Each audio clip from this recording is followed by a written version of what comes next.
সব মহিলারার একটা অভিযোগ, আমি বিলে খালি মহিলারারে এই ওয়াজ করি, তারপরে তারারে বিলে নানান কথা কই, আমি কোন লাগে কেড়ে এইটার কেউ চিন্তা করে না। আমি যখন দেখি কাঁচা বাজারও বেরিয়ে আমি কি না কইয়া পারি?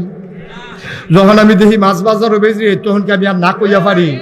আমি যখন দেখি এই বেডিটারে এই নারায়ণপুর বাজারও সবটি সেলসম্যানে সিনে ফেয়ার অ্যান্ড লাভলি কিনতে গেছে বেডি, তখন আমি কি না কইয়া পারি?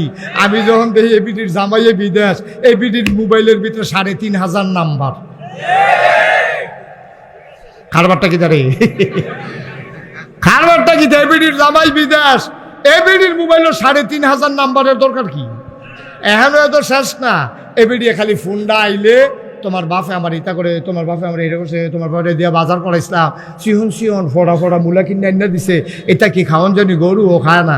হে বেড়া এটা হুন্ডা লাইছে ফোনে যে কথা কয়, হ্যাঁ বেড়ায় শুনছে, এবারায় মূলা আনলে গরু ও বিলে খায় না, হ্যাঁ বেড়ায় হেগুল দায় সেরকম বউ গো আমি সব শুনছি, তোমার যখন এত জ্বালা ওখান থেকে তোমার বাজার তুমিও কইরো, আমার আর বাজারের দরকার নাই, এবারে ভিতরে গিয়ে কই এটা লাগিয়ে দো,